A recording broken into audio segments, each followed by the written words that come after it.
네, 오순절 그 이유를 위한 예수님의 준비인데, 네, 예배 후 식사를 준비하시는, 네, 그런 은혜가 있게 되기를 축복하고, 최대한 빨리 해보도록 하겠습니다. 굉장히 중요한 내용인데, 제가 작정하고 하면 빨리도 할 수 있을 것 같아요. 네, 이게 뭐 없는 내용을 하는 게 아니라 이미 감동을 주셨던 내용이기 때문에 할 수 있을 것 같습니다. 오늘 말씀을 같이 보도록 하겠습니다. 읽어볼게요. 시작.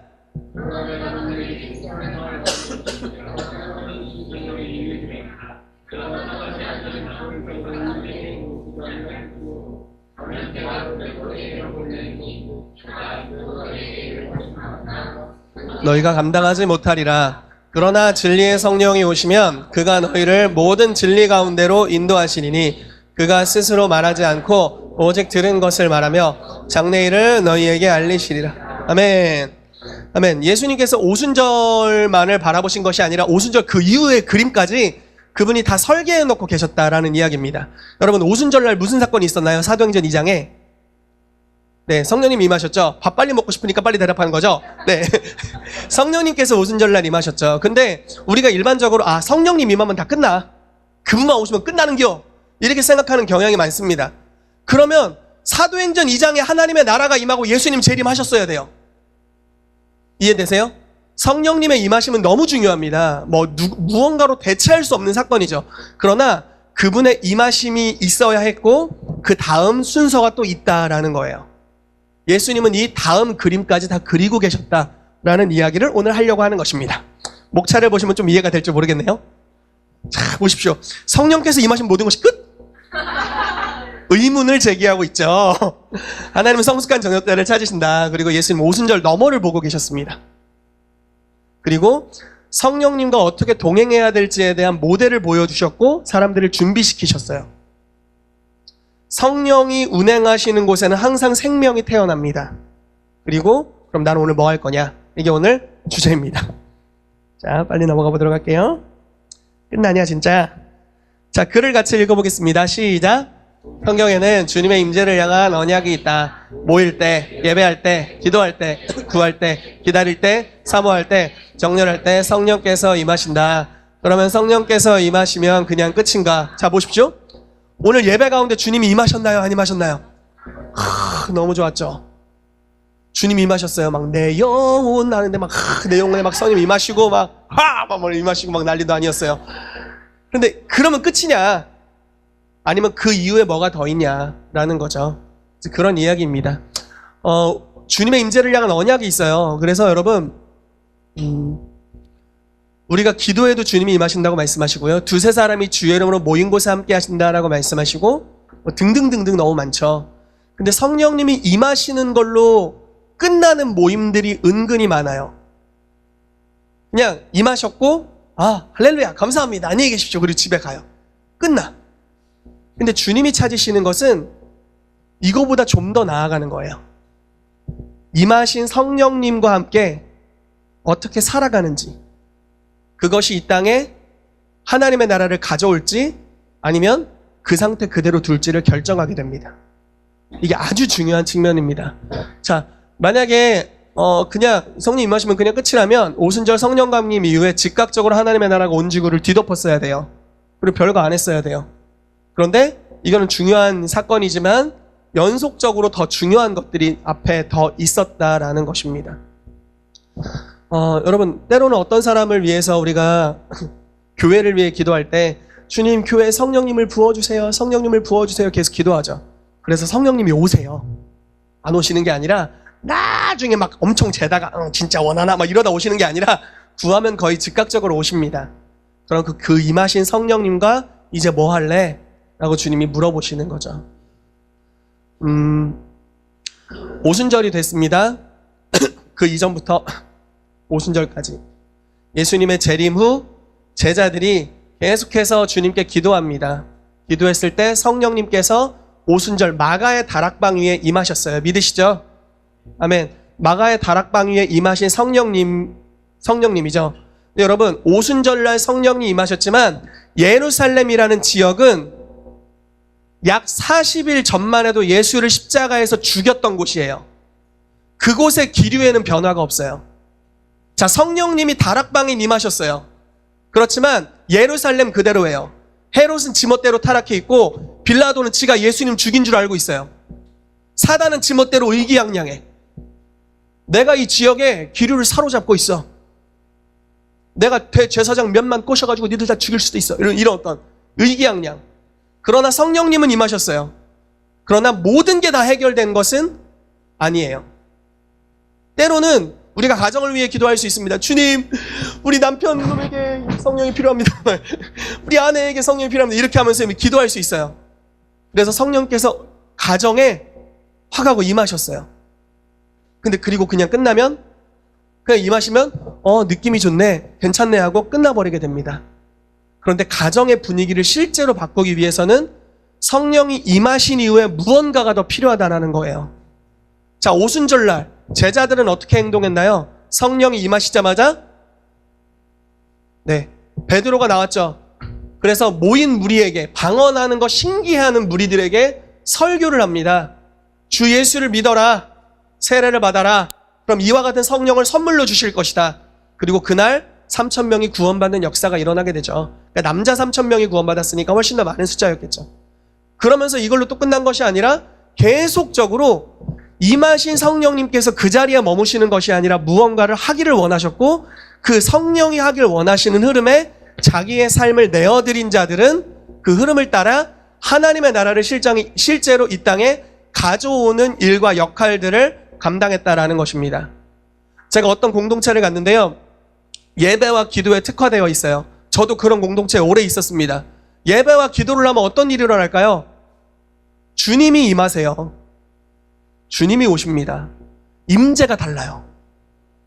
예배와 기도를 막 무진장 쌓은 공동체에 딱 가면요, 딱 들어가면 오, 느껴지는 게 달라요. 근데 만약에 그 공동체가 그냥 우리 교회는 느껴지는 게 달라요, 이게 자랑이야, 끝. 성령님이 임하셔.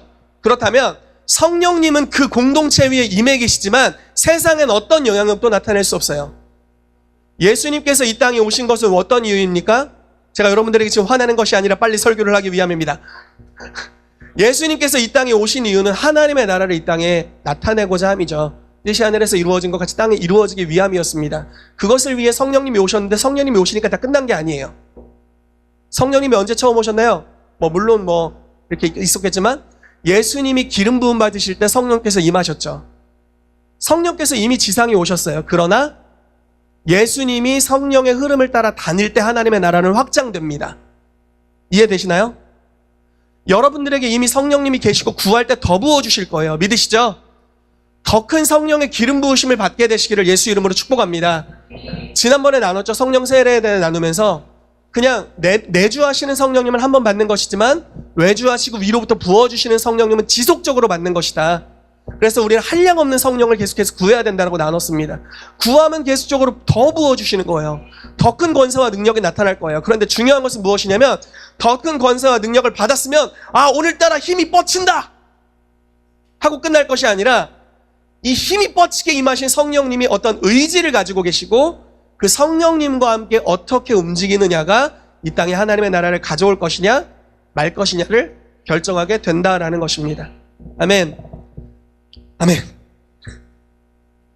아멘. 넘어가라. 네, 이런 말씀들이 있고요. 또 넘어갑시다. 그래서 하나님께 중요한 것은요, 성령을 담아내는 그릇이 너무 중요합니다. 너무 많이 갔다 혼자? 네. 성령님을 담아내는 그릇이 너무 중요해요. 여러분, 사사들 중에 성령의 기름 부으심 받은 사람들 이름 좀 한번 대보실래요? 사사기에 나오는 사람들 중에 쌈손 있었죠? 삼손에게 성령님이 임하셨나요? 안 임하셨나요? 임하셨죠? 그러면 삼손은 그 능력을 가지고 뭘 했나요? 힘을 썼어요. 힘을 썼죠. 네, 사람을 때려 죽이고 힘을 썼고, 모르겠어요. 어떤 의도인지 모르겠지만 성문을 들었어요. 진짜 어느 정도의 힘인가요? 이게 성문을 빡 들고 이렇게 갔어요. 그런 성경 구절이 있습니다. 나귀 턱뼈로 1,000명을 죽였고요. 그런데 그릇이 중요하죠. 그릇이 중요하죠. 삼손에게는 취약함들이 있었습니다. 구별된 사람이어야 했지만 취약함들이 있었고 특별히 여자 문제가 있었습니다. 네, 그래가지고 이제 뭐 데릴라? 드릴라? 네, 드릴라, 데릴라 네. 아무튼 드릴라가 꼬셔서 이제 그 거룩함에 대한 비밀들을 누설하게 되고 그것이 이제 책 잡히게 되어 눈이 뽑혀지는 안타까운 일이 있었죠. 반면에 그러니까 기름 부으심이 삼손에게 임했지만 민족을 완전히 구원해내는 데까지 가진 못합니다. 즉 하나님의 나라를 완전히 가져오는 데까지 가진 못했어요. 그런데 반면에 다윗이라는 사람을 보십시오. 동일하게 사무엘을 통해 기름 부으심이 임했습니다. 삼손에게 좀 더 셌고 다윗에게 좀 더 약했고 이런 게 아니고 또 반대도 아니에요. 다윗도 용사였어요. 성령의 능력으로 싸웠던 사람입니다. 그래서 시편에 이런 구절도 있어요. 주께서 나에게 전쟁하기 하도록 능력을 주셨다. 이런 이야기를 합니다. 그래서 내 발이 담장을 뛰어넘고 내 손이 막 놋 화살을 당기고 내 손이 칼을 잡고 이렇게 막 다 죽였다. 다 승리하게 하셨다라는 구절이 있어요. 전쟁하는 능력, 용사로서의 기름 부으심이 왔습니다. 그런데 준비된 그릇에게 그 기름 부으심이 왔어요. 성령께서 임하셨어요. 어떻게 합니까? 한 나라 전체를 하나님의 나라로 바꿔버립니다. 우상 숭배를 다 타파시켜요. 나라 전체를 하나님을 섬기는 왕국과 민족을 만들어버려요. 누구에게 기름 부음이 담기느냐가 아주 중요한 측면이다라는 것이죠. 에베소 1장 23절 같이 읽어볼게요. 시작.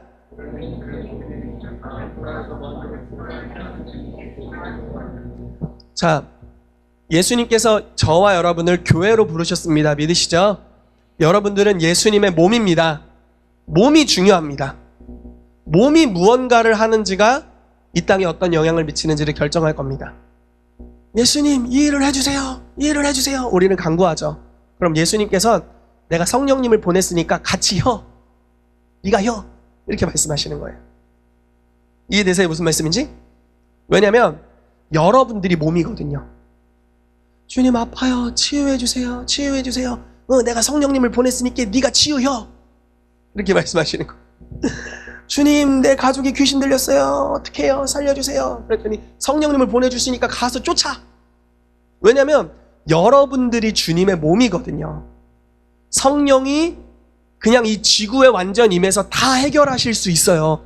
그분의 능력은 그런 분이시죠. 그런데 의도적으로 자기를 교회라는 공동체를 통해 드러내기로 결정했어요.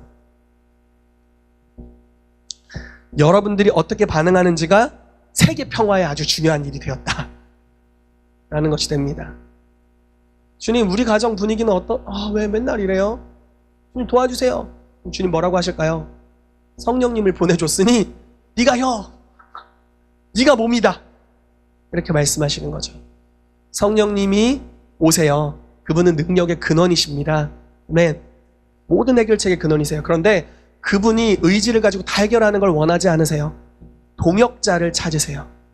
그 동역자가 저와 여러분들이 되기를 예수 이름으로 축복합니다. 아멘.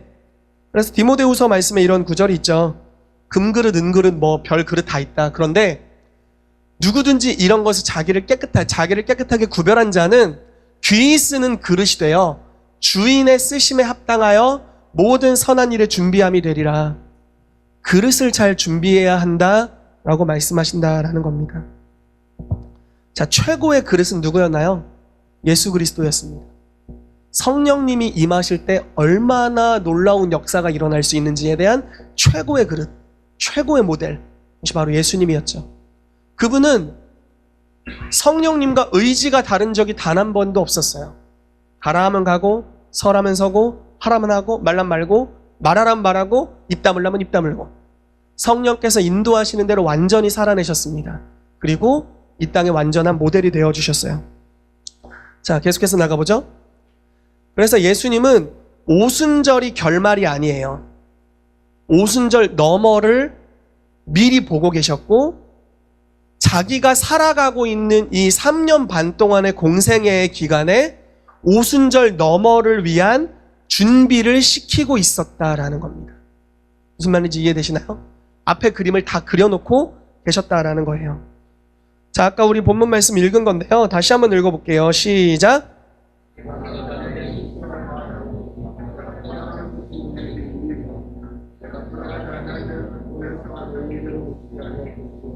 가면 내가 그를 너희에게로 보내리니 내가 아직도 너희에게 이를 것이 많으나 지금은 너희가 감당하지 못하리라. 그러나 진리의 성령이 오시면 그가 너희를 모든 진리 가운데로 인도하시리니 그가 스스로 말하지 않고 오직 들은 것을 말하며 장래일을 너희에게 알리시리라. 아멘. 자, 예수님이 실상을 말씀하십니다. 무엇이냐면 내가 너희와 함께 있는 것 너희가 좋지. 그런데 내가 떠나가는 것이 훨씬 유익해. 왜냐면 성령님이 오실 거야. 그래서 너희는 이제부터 성령께서 오신 그 다음을 준비해야 돼 라고 이야기를 하는 거예요. 예수님에게 부어졌던 이때 제자들에게 성령께서 임하시지 않았어요. 예수님에게만 성령님이 역사하고 계셨죠. 그런데 이제 제자들에게 성령님께서 너희에게 임하실 거야. 그리고 내 삶을 보잖아? 이 바로 전전장에 우리가 잘 아는 말씀이 나와요. 나를 믿는 자는 내가 하는 일을 네가 할 것이다 라는 말씀이 이 전전에 나옵니다. 그러니까 예수님께서는 계속해서 자기의 삶을 제자들, 12제자에게 완전히 오픈했어요. 모든 회중에게 오픈하진 않았습니다. 그러나 12제자에게 완전히 오픈하시고 어떻게 성령으로 인해 살아가는지를 보이셨어요. 언제 움직였고, 언제 귀신을 쫓았고, 언제 오병이어의 기적을 일으켰고, 언제 말했고, 그리고 성령께서 말씀하시는 대로 인도하신 대로 살아갈 때 어떤 놀라운 열매들이 있는지를 제자들이 자기 눈으로 봤습니다. 그러니까 사도 요한 같은 사람 말하기를 요한일서에 이렇게 설명해요. 태초부터 계신 말씀에 대하여 내가 눈으로 보았고 귀로 들었고 내 손으로 만져봤다. 예수님을 설명하는 거죠. 기름 부음 받은 한 인간을 통해서 얼마나 놀라운 역사가 일어날 수 있는지를 보여줬다는 거예요. 그래서 오순절 너머로 이거 보여주셨습니다. 자, 누가복음 22장 말씀 보면요. 예수님께서 베드로를 위해 기도하시는 장면입니다. 이제 사단이 청구하죠. 너를 요구했다. 이놈을 나에게 내놔라. 그랬더니 예수님이 중보로 막아서셨습니다. 그러면서 말씀하신 게 돌이킨 후에 형제들을 굳게 하라. 이게 이제 오순절 이후의 사건까지도 이야기를 하는 것이죠. 계속해서 보죠. 누가복음 24장 아는 말씀이니까요. 넘어가지만 약속하신 것을 너희에게 보낼 거다. 성령님을 보낼 거다. 라고 하면서 그 미래의 일들을 계속해서 예비시킵니다. 자, 그래서 모델을 보여주시고 준비시키신다. 너무 빨리 가는 것 같아요. 나 지금 당장 도시락을 깔아야 될 것 같아요, 여러분. 자, 예수님 모델을 보여주셨어요. 어떤 모델이냐? 사도행전 10장 38절에 제가 진짜 좋아하는 말씀인데 하나님이 나사렛 예수에게 성령과 능력을 기름 붓듯 하셨대요. 성령과 능력으로 기름 붓듯 한 인간의 삶을 완전히 오픈해서 이분 집에 가시는 날도 없어. 그냥 3년 반 12제자에게 다 까발렸어요. 잘 때는 어떻게 주무시고 잠버릇은 어떻게 되는지까지 다 알 수 있도록. 모르는 게 없어요. 예수님에 관해 3년 반 동안 따라다녔기 때문에. 완전히 오픈하셨는데 이게 바로 기름 부음 받은 성령이 임하신 한 개인의 능력과 영광에 대해서 보여주셨다라는 것입니다. 여러분들도 보기를 원하십니까? 성경을 읽으시면 됩니다. 네, 성경을 읽으십시오. 성경에 생각보다 자세히 표현되어 있어요. 믿음으로 계속해서 사복음서를 들여다보게 되시기를 예수 이름으로 축복합니다. 예수님이 어떻게 거니셨는지, 그분이 거니실 때 어떤 일들이 일어났는지가 나오고 있습니다. 삭개오를 방문하셨죠. 그리고 삭개오가 변화되었습니다. 혈루증 앓는 여인이 왔을 때 맞아주셨죠. 거절하지 않으셨죠. 어디 율법도 안 지킨 어디서 피 흘리면서 나를 만져 이렇게 안 하시고 그냥 만짐을 허락하셨죠. 몸을 파는 여인이 자기의 발에 눈물을 흘리며 발을 닦는 것을 허락하시죠. 자기를 대적하는 자들을 향해 유순하게 대답해 주십니다.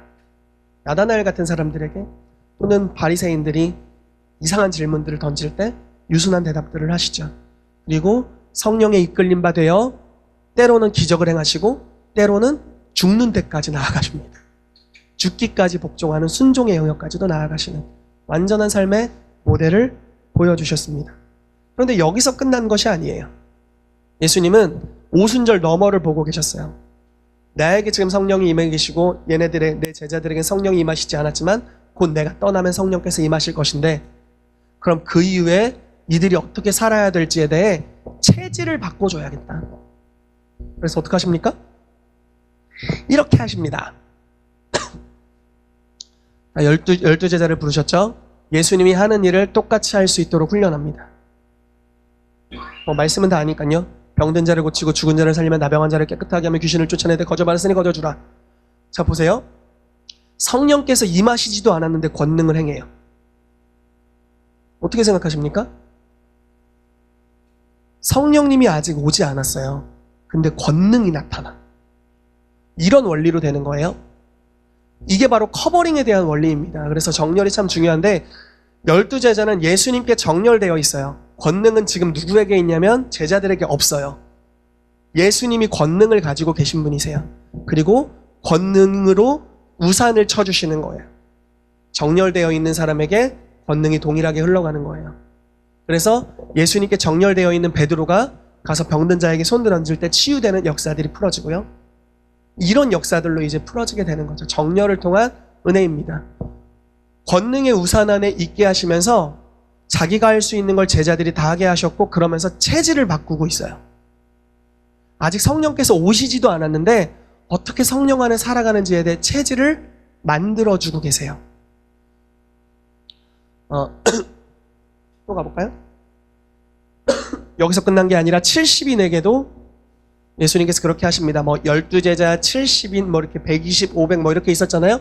70인에게도 이렇게 말씀하시죠. 내가 너희에게 뱀과 정갈을 밟으며 원수의 모든 능력을 제어할 권능을 주었다. 너희를 해칠 자가 결단코 없다. 그러니까 예수님에게 있는 능력이 흘러간 거예요. 직접적으로 성령을 통해 권능을 받은 상태가 아닙니다. 그런데 이 이후에는 어떻게 되죠? 성령이 임하시면 권능을 받고 그래서 개인적으로 권능을 받는 단계로 나아가게 되죠. 어찌됐건 체질을 바꿨다라는 거예요. 제가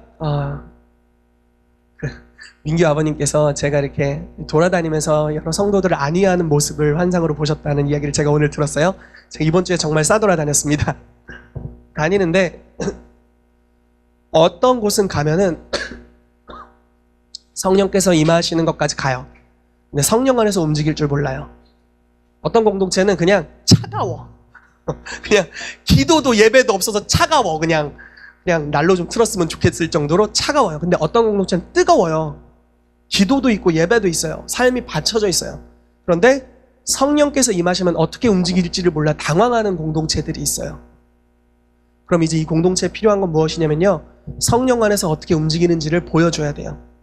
그리고 그것을 실제로 할 수 있도록 넘겨줘야 돼요. 여러분, 성령님이 역사하시면 반드시 생명이 사는 역사가 있어요. 계속 너무 빨리 가는데 이러다 먹겠네. 네. 자, 이 말씀 같이 읽어보고 넘어갈게요. 읽겠습니다. 시작.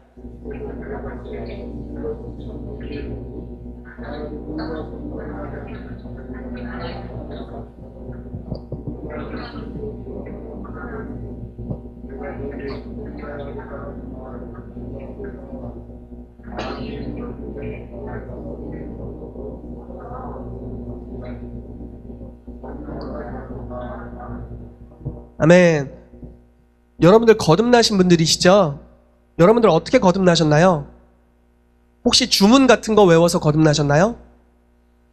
즉 제가 말하는 주문이라는 건 조금 죄송합니다. 이렇게 말씀드려서 영접기도 해가지고 거듭나셨나요? 자, 이 영접기도문이라는 게 언제 생겼을까요? 초대교회에 있었을까요? 없었어요. 이것은 복음전도의 편의를 위해 그리고 믿음의 고백을, 왜냐하면 입술로 예수 그리스도를 주로 고백할 때 구원받은 걸 이제 선언하고 있기 때문에 이걸 할 수 있도록 만든 거죠. 고백할 수 있는 기도문을 만들어준 거죠. 아주 좋은 전통입니다. 하시면 됩니다. 그러나 저와 여러분들의 거듭남은 주문을 외웠기 때문이 아니죠. 교회 잘 출석하기 때문이 아닙니다. 잘 보세요. 본질을 이야기하는 거예요. 저와 여러분들이 새 생명으로 거듭나게 된 것은 물과 성령으로 거듭난 거예요. 성령님께서 어느 순간 역사하셨고 어느 순간 나를 빡 놨어. 그래서 내가 거듭난 거예요. 즉 성령의 사역이 있는 곳에 거듭나는 역사가 반드시 일어납니다. 이건 행정으로 되는 게 아니에요. 이거는 영접기도문 잘하는 걸로 되는 게 아니에요. 진짜 생명은 성령이 역사하시는 곳에서 일어나요. 그래서 성령 사역이 너무 중요해요, 여러분. 너무너무 중요합니다. 그게 뭐 치유 사역일 수도 있고 말씀 사역일 수도 다 상관없어요. 성령이 인도하시는 대로 하는 사역을 하면 거듭나는 역사가 거기서 일어나요. 문제는 뭐냐면요, 성령님이 어디로부터 와서 어디로 가는지를 몰라. 보세요. 바람이 임의로 부는데, 그러니까 임의로 분다는 건 자기 마음대로 분다. 그 소리는 우리가 듣지만 어디서 와서 어디로 가는지 알지 못하는데 성령으로 난 사람도 그렇대요. 그러니까 성령님도 어디를 다니시는지 모르겠어. 성령님 어디를 다니시는지 모르겠대요. 근데 성령으로 난 사람은 성령님의 인도함을 받을 수 있어요. 여러분, 희망을 드리겠습니다. 로마서 8장 말씀에 보면 이런 말씀이 있어요. 무릇 하나님의 영으로 인도함을 받는 자들은 하나님의 자녀들이다. 이런 말씀이 있어요. 여러분들이 하나님의 자녀이세요?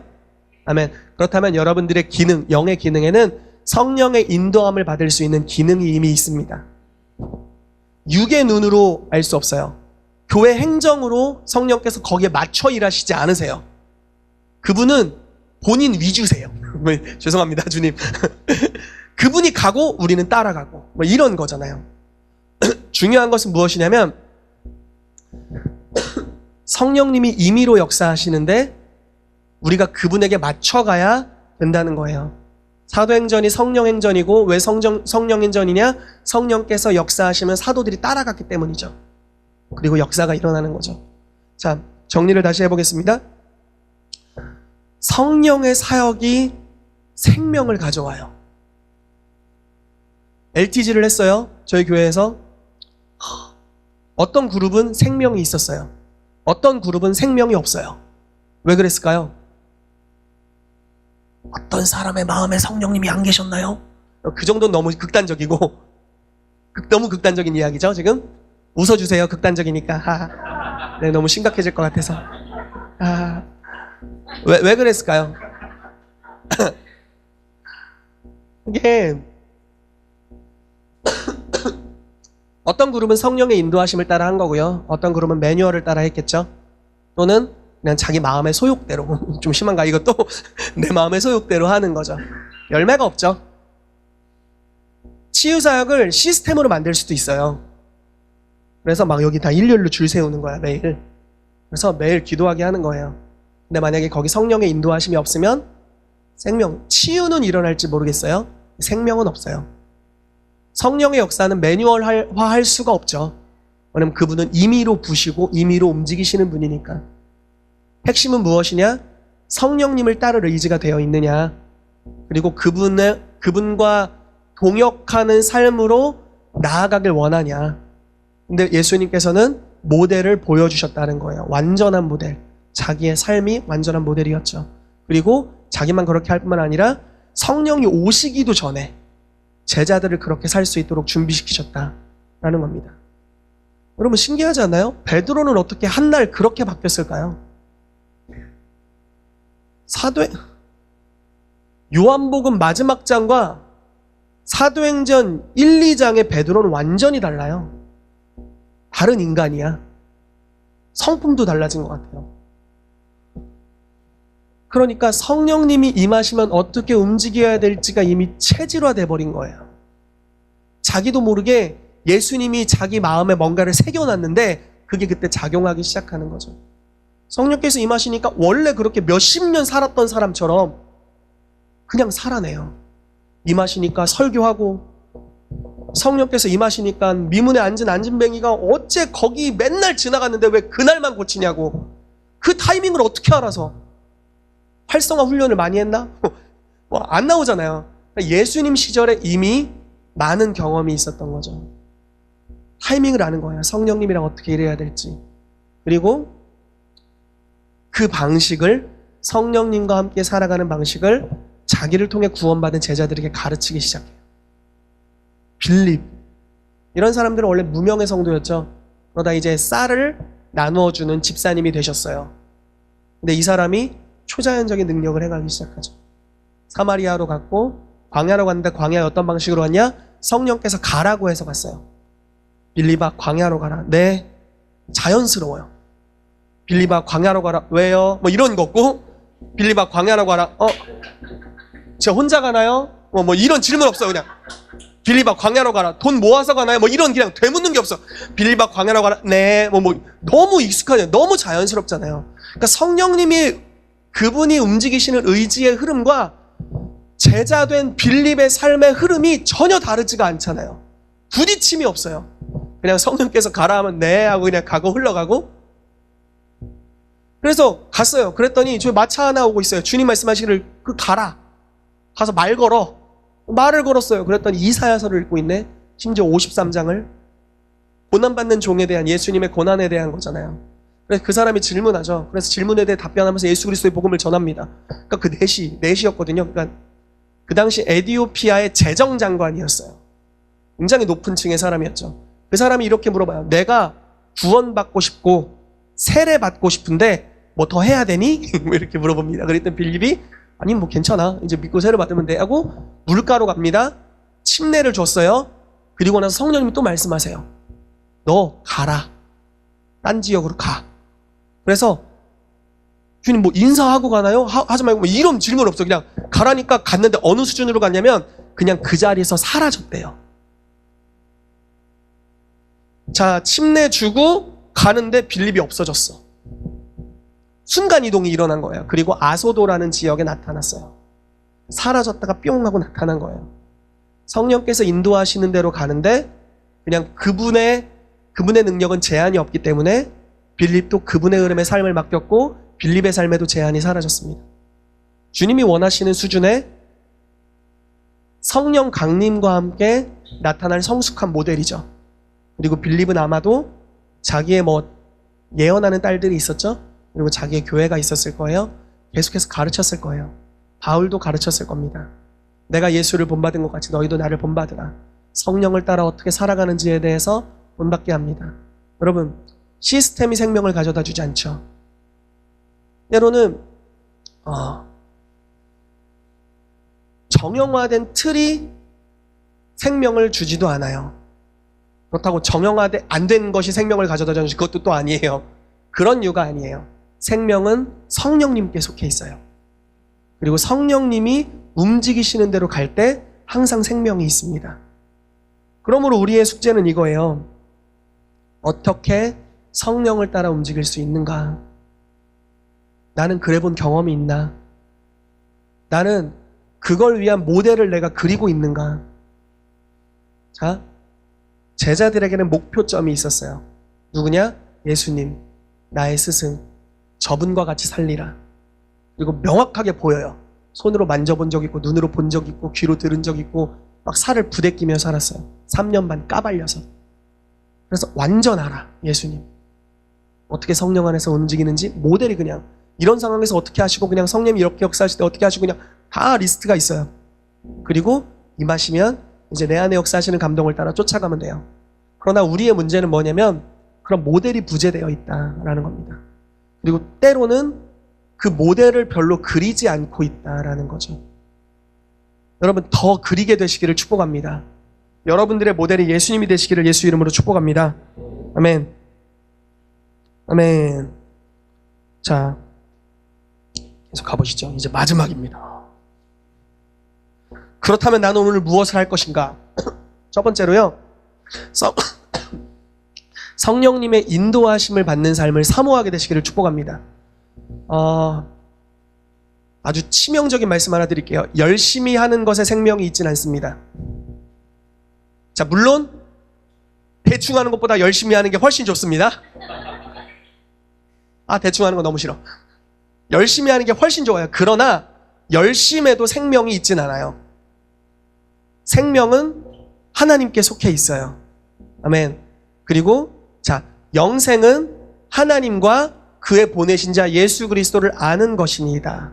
이렇게 요한복음 17장인가요? 17장 1절에 그렇게 기록되어 있어요. 자, 영생은 뭐라고요? 하나님과 보내신 자 예수 그리스도를 아는 거예요. 여기서 아는 것은 관계적인 알미입니다. 즉 생명은 성령님께 있어요. 이분은 거듭나게 하시는 분. 그분과의 관계를 통해서 움직여지는 것마다 생명이 흘러가요. 아무리 막 1000마디 권면했어. 막 죄 지은 놈한테 엄청 안 들어. 그런데 어느 날 옆에서 지나가는 사람이 성령의 감동을 쫓아서 한마디 탁 보냈어요. 그 1000마디 안 듣던 강박한 인간이 성령의 감동을 쫓아 그것도 막 관계 맺지도 않아서 지나가는 사람이 한마디 권면한 걸로 변화돼요. 무엇이 훨씬 더 효율적인가요? 성령의 인도함 받는 것이 단번에 생명을 가져다 주는 거죠. 여러분 그렇게 하게 되시기를 축복합니다. 성령의 인도함을 받는 영역에 생명이 있어요. 저는 저와 여러분들의 삶에 신앙에 생명력이 있게 되기를 축복합니다. 아멘. 여러분들이 하는 곳마다 하는 영역마다 막 살아나는 역사들이 생겼으면 좋겠어요. 절망하고 낙담한 사람들이 생명을 얻고 사는 역사들. 어떻게 가능하냐? 성령님의 움직임을 쫓아가십시오. 그리고 더욱 사모하십시오. 그렇게 될 때 주님께서 그러한 일들을 행하실 줄로 믿습니다. 아멘. 자, 두 번째입니다. 성령님의 인도하심을 받는 모델을 수립해야 합니다. 즉 모델을 찾으세요. 모델을 찾으세요. 치유사역은 예지자매님처럼 하고 싶어요. 좋아요. 뭐 아무튼 다 좋아요. 우리 안에서도 모델을 찾을 수 있어요. 그리고 성경 안에서도 모델을 찾을 수 있어요. 또 우리 이 교회 밖에 있는 영적인 어른들을 통해서 모델을 찾을 수 있어요. 좋습니다. 어찌됐건 모델을 수립하십시오. 위인전 같은 걸 읽어보시는 것도 좋아요. 하나님의 장군들 이런 좋은 책들이 있습니다. 치유사역자 기록된 좋은 책들도 있고 여러 가지 성령 안에서 살아간 사람들의 좋은 모델이 있어요. 여러분 그런 것들을 보셔야 돼요. 저희 교회는 성도 운동하는 교회입니다. 무슨 말인지 이해되시죠? 모든 성도가 사역하는 교회예요. 그렇다면 여러분들의 모델을 확립하셔야 돼요. 어떻게 성령 안에서 움직일 수 있는지. 물론 최고의 모델은 예수님이지만 예수님을 닮은 사람들의 삶을 보면서 예수님이 어떻게 사셨는지 여러분들이 볼 수 있을 거예요. 그래서 모델을 확립하십시오. 그냥 주일날 교회 나오는 걸로 만족하지 마세요. 주일날 그냥 교회 나와서 도시락 맛있게 먹고 다 먹은 도시락 잘 헹궈서 뒷자리에 놓는 걸로 만족하지 마십시오. 물론 안 하는 사람보다 훨씬 낫습니다. 안 하는 사람보다는 훨씬 나아요. 다 하고 가시기를 바라고요. 그러나 중요한 것은 무엇이냐면 생명이 있어야 된다는 거예요. 우리의 신앙에. 그러려면 그냥 마음이 상했기 때문에 안 나오고 이런 거 말고 그냥 열심히 그냥 다니는 수준 말고 열심히도 안 하면 더 참혹하지만 성령님의 인도함을 받아 신앙생활하게 되시기를 축복합니다. 짜여진 삶으로만 가지 마세요. 그러면 그냥 요즘 맺는 열매만 맺힐 거예요. 이해되세요? 똑같은 일을 하면서 어떻게 다른 열매를 기대하겠습니까? 성령 안에서 움직이십시오. 그러면 생명을 얻고 더 얻는 역사들이 오게 될 줄로 믿습니다. 그래서 성령님의 인도하심을 받는 모델들을 찾게 되시기를 축복합니다. 아멘. 자, 마지막으로 세 번째입니다. 성령님을 따라가시고 그 삶을 가르쳐야 돼요. 교회 개척자들에게 축복합니다. 또는 여러분들의 제자가 있다면 축복합니다. 여러분들이 그 삶을 살아가세요. 모델이 되어 주십시오. 저도 제 딴에 열심히 하고 있습니다. 성령께서 말씀하시면 가려고 하고 성령이 말씀하시는 대로 말하려고 하고 제 딴에 노력하고 있어요. 그리고 그 삶을 여러분들의 제자에게도 가르치십시오. 너도 성령님의 인도하심을 따라 살아라. 만약에 이렇게 할 수 있죠. 내가 교회를 개척했어요. 그래서 이 킹스주빌리의 파송을 받아 교회를 개척했어요. 그래서 막 내가 성령의 인도함을 따라 막 살아요. 막 그러면서 막 나를 만나는 사람이 다 생명을 얻어. 좋아. 그런 다음에 이렇게 얘기하는 거예요. 내가 성령의 인도함을 받고 있으니까 니들은 교회 열심히 출석만 하면 돼. 도시락 먹고 씻고 가. 이런 정도로. 그러면은 대가 끊기는 거예요. 인도하심을 받는 대가 끊기는 거죠. 그러나 우리가 해야 될 건 뭐냐면 여러분들이 그렇게 생명을 주는 사람이 될 뿐만 아니라 그 사람을 생명을 주는 사람으로 훈련시켜야 된다라는 겁니다.